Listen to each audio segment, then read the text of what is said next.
SI units ang ato ni convert sa buong. So this is unit conversion part 1. Ang ato ni SI units, which stand for System Internationale. But it's a French term na hindi ko kabalo mag-pronounce. So it's up to you. And this is going to be all those units that are times 10 raised to a certain exponent. So prefixes siya. Okay.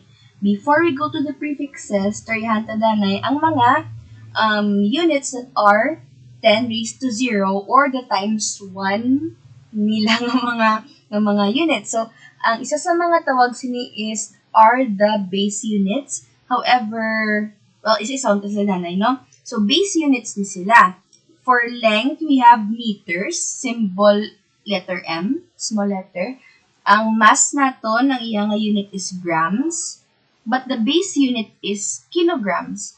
So, aside from knowing that these are all SI units, may hanap makikita yasan ginatawag na MKS and CGS units. So, kumbaga do sub lang ni sila sa SI naton. MKS stands for meters, kilograms, seconds, while CGS is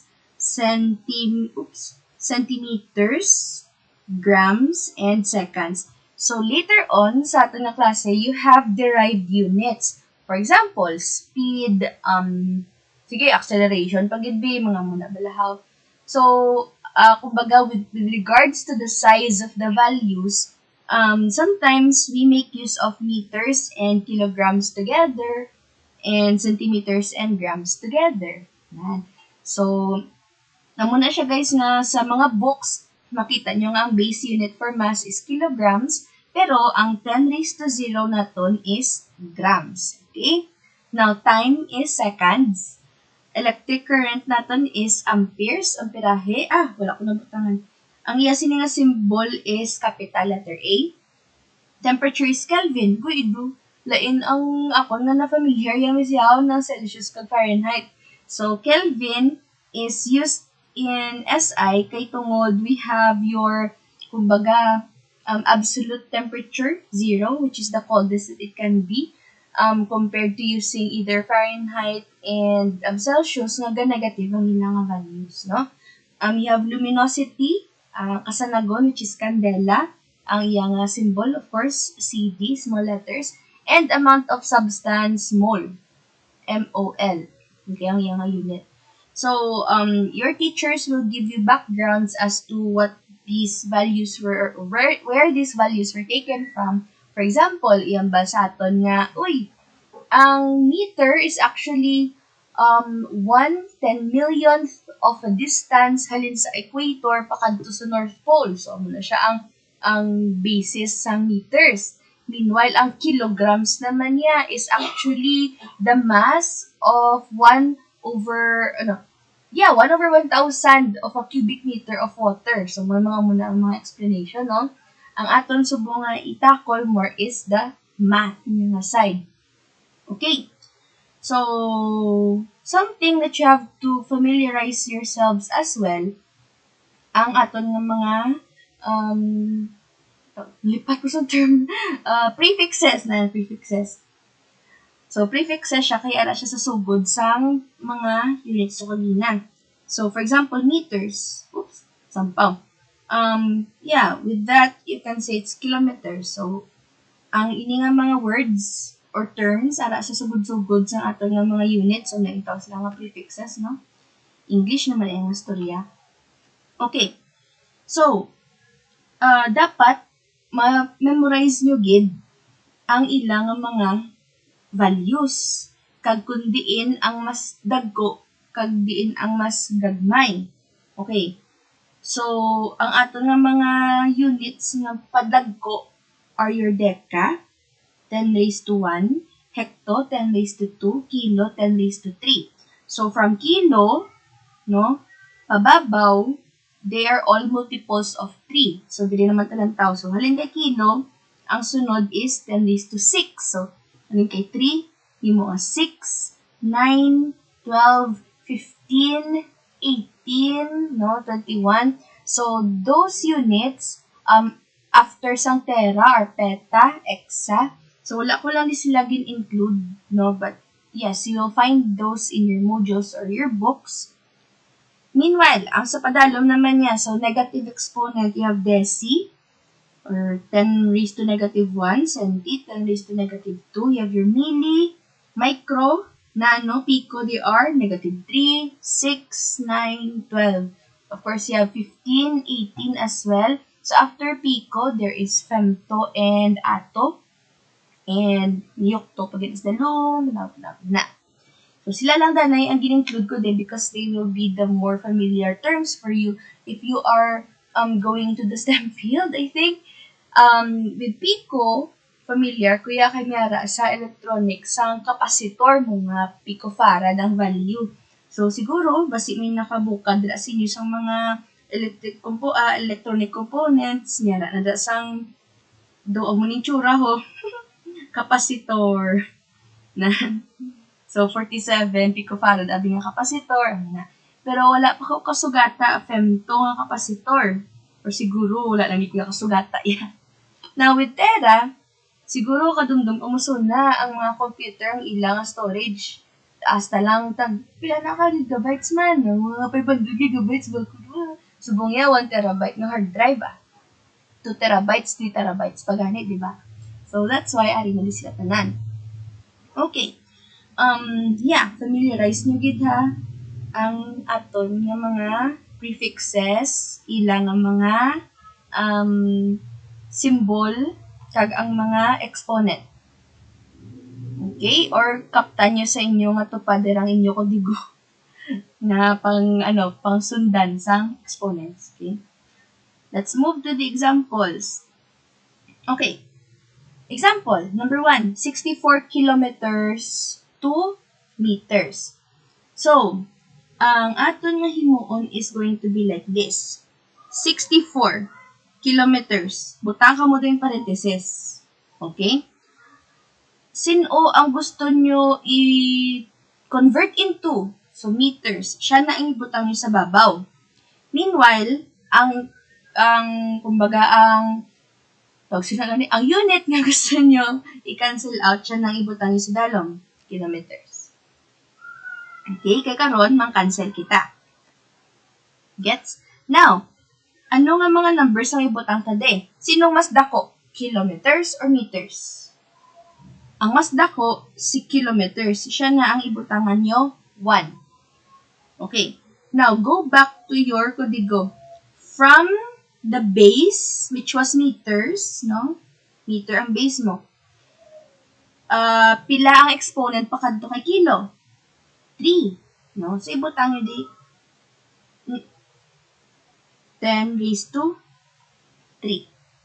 Okay? So, now, what you're going to do is put into your calculator 64 times 10 raised to 3. And then, ang nabilin nga unit is meters. So, this should give you 64,000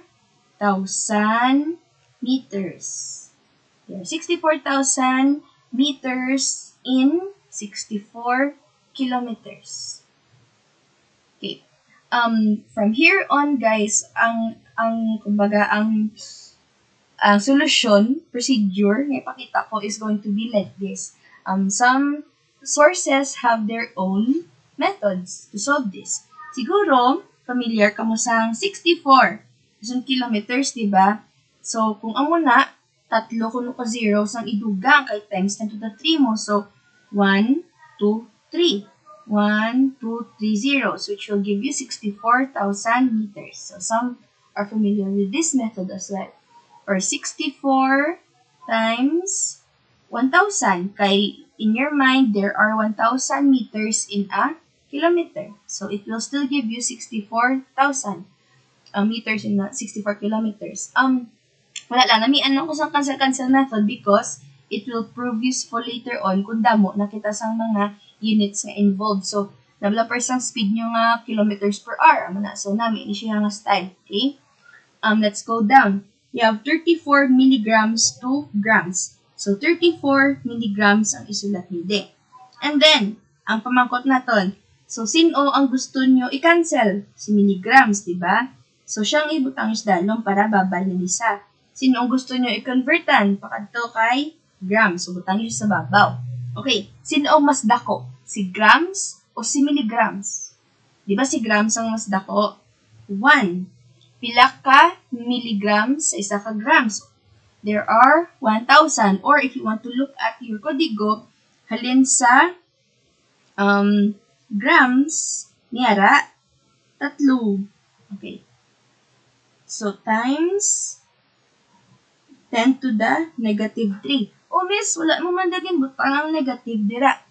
Okay, so in this case, sa aton nga method, don't worry about the sign na positive or negative because gina-apply mo na ang paminsaron by nga diin ang mas dako, diin ang mas gamay mo na.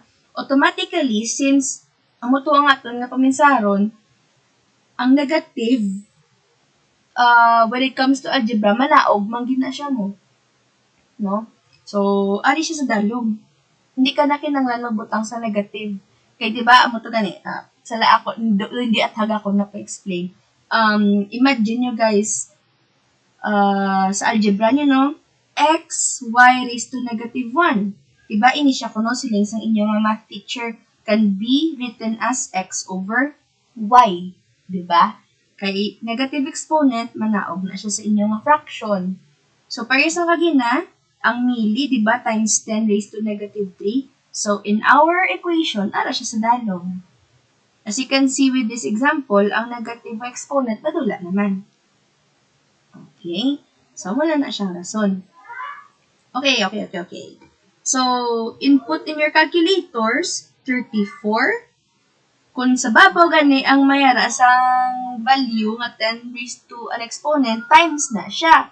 Pero subong, kaya siya sa dalom, ma-divide kita. So, divide by 10 raised to 3. And then, ang nabilin nga unit is grams. Okay.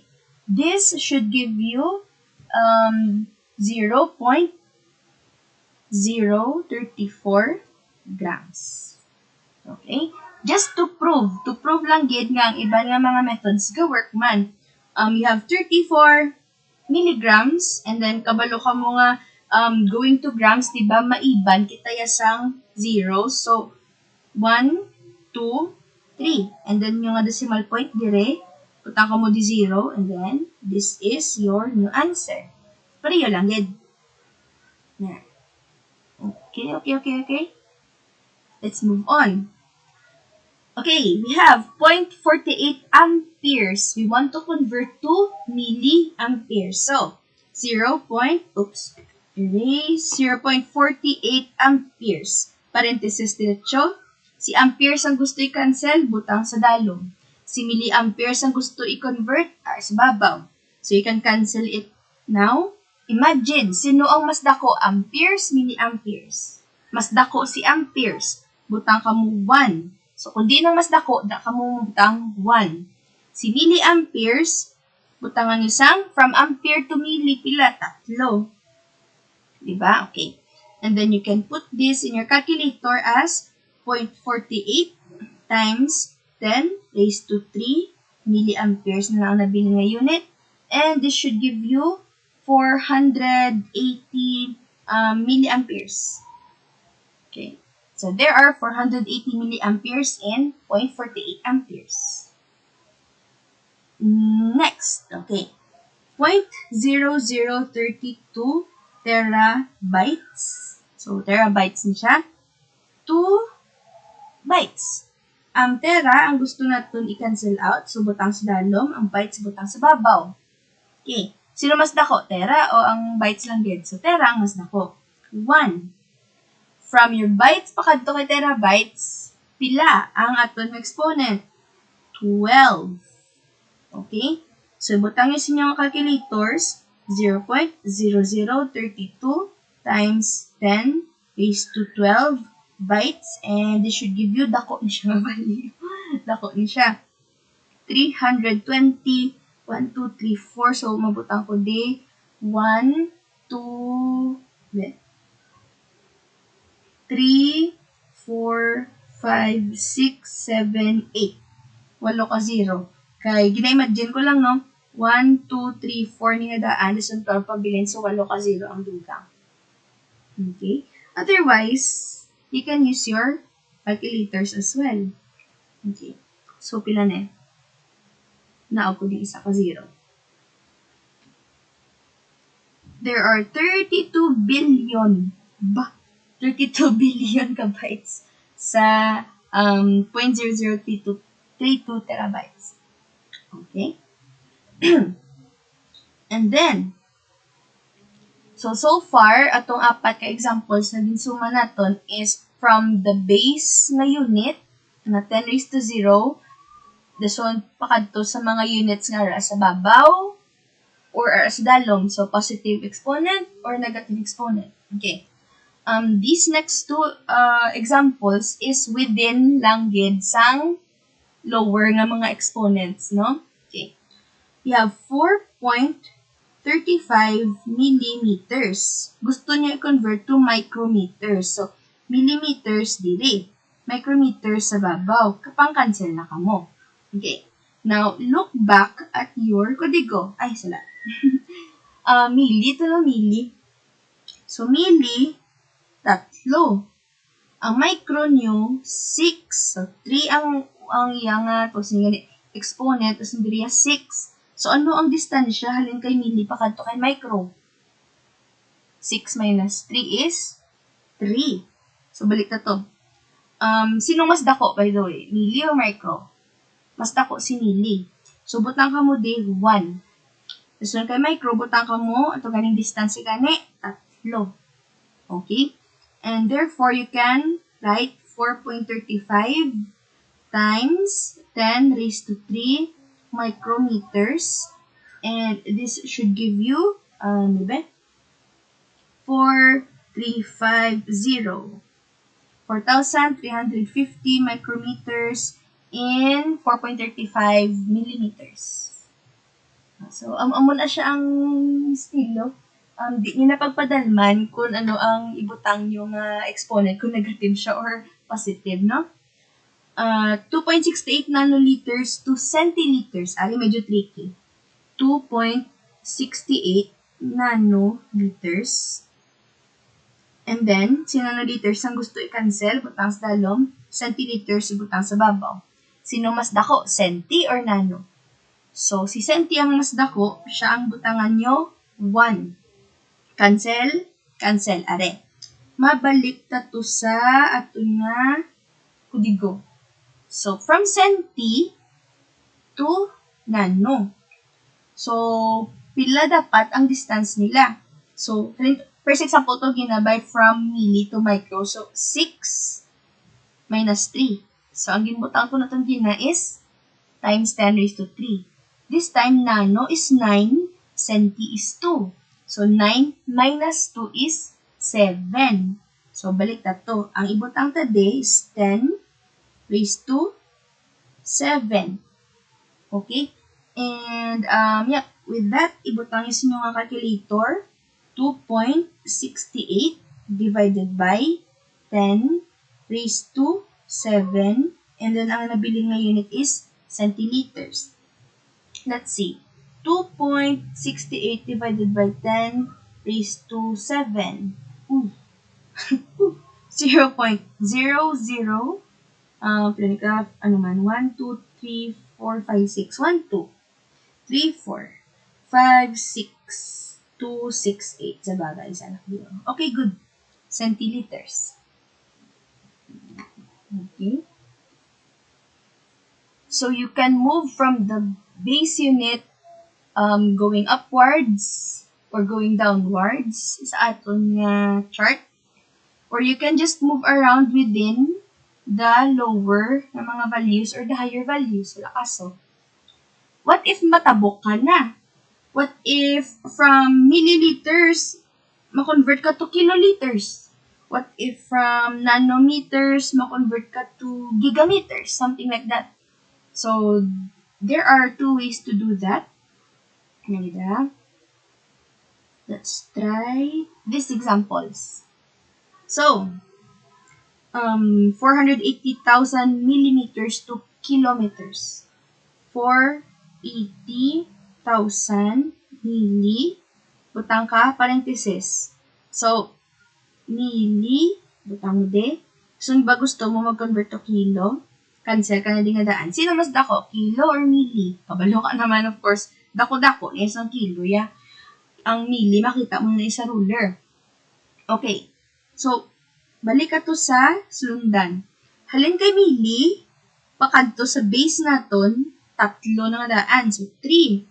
Dason, pakadto kapag kay kilo, 3 pagid. So, ang ibutang mo is 6. So, 10 is to 6. Okay. So, 480,000. Kaya sa dalom, ma-divide kita. Divided by 10 raised to 6. And ang nabili nga unit is kilometers. So, 480,000 divided by 10 raised to 6. This should give us 0.48 kilometers. 2, 3, 4, 5, 6. Okay. So, it still works. Ang ginambal ko, ito ba lang nga mag-move ka sa zeros mo. Kita ko na lang para hindi lang ako ang makakita. So, halin diri ko no. So, moving to kilometers, diba 6? So, 1, 2, 3, 4, 5, 6. Butang ka disang decimal point. Goods.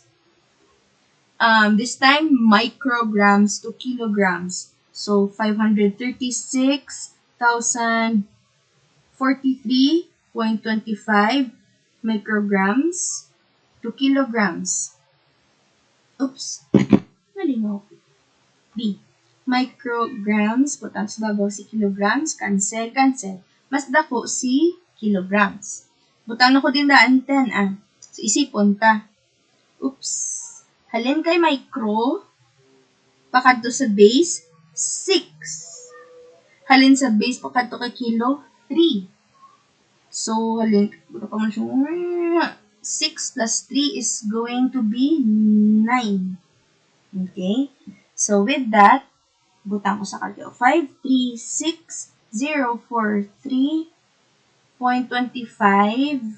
divided by 10 raised to 9 is 0.00053604325 kilograms.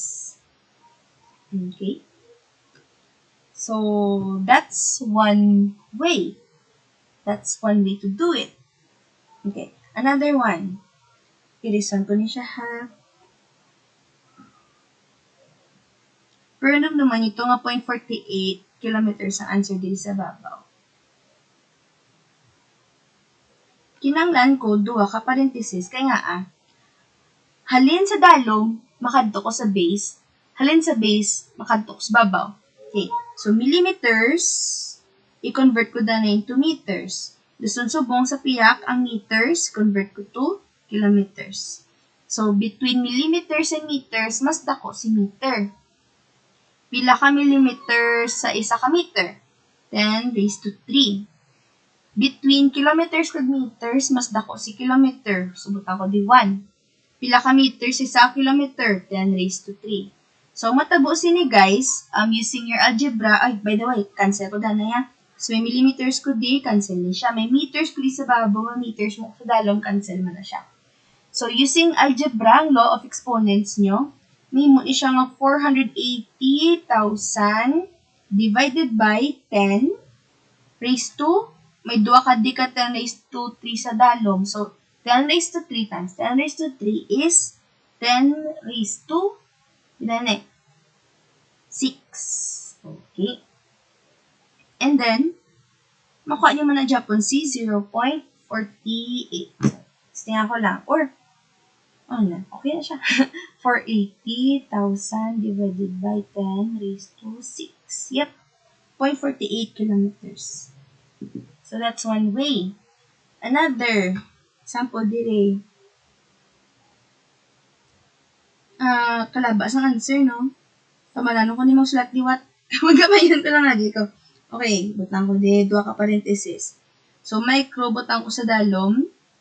Anong base sini? Kay grams man Tapos babaw. So, grams, pakadto kay kilograms. Between milligrams and grams, mas dako si grams. Pila ka milligram, per milligram ba ako, micro. So, between grams and micrograms, mas dako si grams. Pila ka micrograms sa isa ka grams, so that's 10 raised to 6. Between grams and kilograms, mas dako si kilograms, butangin ni 1.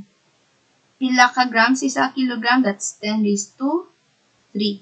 So, cancel ang 2 ka micrograms, cancel ang 2 ka grams, and then ang matabo, may siya nga 536,043.25 divided by 10 raised to, sa dalom nyo, loss of exponents, may 10 raised to 6 kali kag 10 raised to 3, dapat ma-divide ka mo sa 10 raised to 9. And your calculator should give you this value. Okay? So, that's it. Wala na. Going back to what you should do, when you see nga dapat mag-convert ka mo, butang na ka mo daan parenthesis. And then, kung sino ang gusto nyo i-convert into nga unit, siya na ibutang nyo sa babaw. Sino gusto nyo i-cancel out nga unit, siya na ibutang nyo sa dalo. Choose which one is bigger. For example, ato ang kilometers kag meters. Mas dako si kilometers, so butangan nyo 1. And then, latawon nyo sa inyo nga chart. Between kilometers and meters, there is 10 raised to 3. So, wag nang dibdibin masyado ang negative nga sign at this point, danay, no? Because it will automatically happen na mabutang ka mo sa baba or sa dalong because of our method. Okay? So, that's part 1, I think.